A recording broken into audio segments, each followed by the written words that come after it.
Kabayan, ang pag-uusapan naman natin ngayon, paano mo mamamaximize ang income mo sa AIM Global? Ang unang tanong ko sa iyo ngayon, meron ka bang 8 kakilala na gusto mong tulungan sa AIM Global? Kung ang sagot mo ay yes, tuturuan kita kung paano mo gagawin ng tamang negosyo. Halimbawa, may 8 kang kakilala. Natural, pag ikaw nag-join sa AIM Global, eto ka, yung gagawin mong left and right group mo, malamang yung 4 sa left mo ilalagay. Tama ba ako, kabayan? At malamang yung 4 ilalagay mo sa right group mo. Tama ba, kabayan?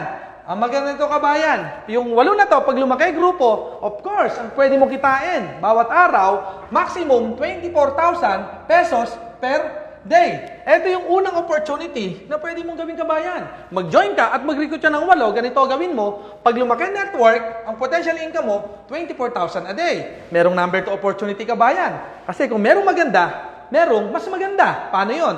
Bigyan ka ng idea.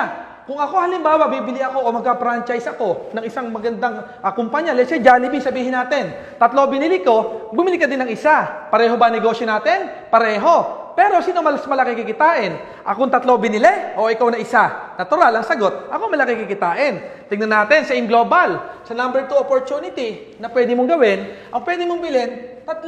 Paano yon? Ikaw yan. Ang una mong imbitahin, sarili mo. Kasi bakit? Sa negosyo na to, sa experience ko, mas madaling imbitahin ang sarili. Paano? Halimbawa, ako, Andy, mag-join ka sa left, mag-join ka sa right. Alam ka naman tumanggi ko, sarili ko yun. Pag tumanggi ka, may problema ka. Natural, ang gagawin mo, mag-join ka dyan. Malamang, yung left, ikaw yan, and yung right, malamang, ikaw din yan. At pag nangyari yan, ang kailangan mong tao ilan?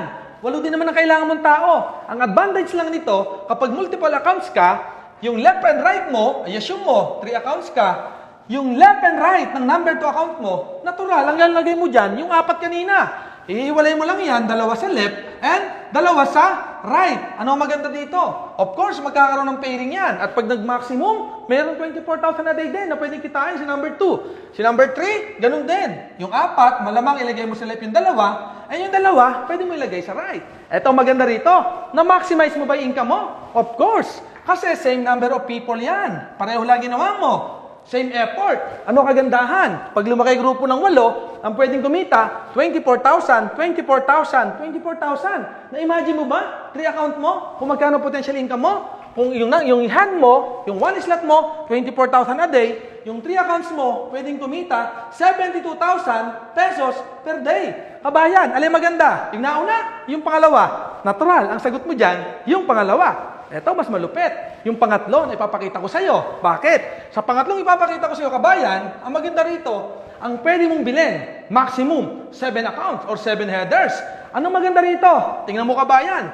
Same effort. Ang gagawin mo nga lang dito, instead yung left and right mo, 3 o 2 lang. Ngayon, ang pwede mangyari, pwedeng 7 ang bilhin mo. Paano yung Sir Andy? Simple lang. Ang gagawin mo, yung 7 accounts, pwedeng ipangalan mo sa iyo. Kaya lang ang tanong, Sir Andy, magkano kapital ko? O, the time is 7. Napakadali. Ang maganda ron, bawi din naman yung nilabas mo. May produkto na pwede kang ibenta or pwede mong gamitin yung iba. Ang maganda, kabayan, 7 account. Tingnan mo ha, ilang tao ang kailangan mo para mapuno yung 7 accounts. Ang kailangan mo, 8 tao lang din. Gaya ng ginawa natin kanina. Paano yun? Nag-7 accounts ka. Natural, ang gagawin mo dyan, kabayan, yung 8 ilalagay mo sa ilalim ng 7 accounts. Paano yan? Tingnan mo.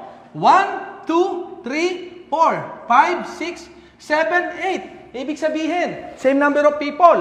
8 din ang kinuha mo. Pero this time, pag napalaki mo, yung network ng 8, ang kumikita sa'yo, 7 accounts na maximum 24,000 a day. Or total of 168,000 pesos per day. Kabayan, malamang, siguro ngayon, nag-iisip ka na kung ilang account ang bibilin mo.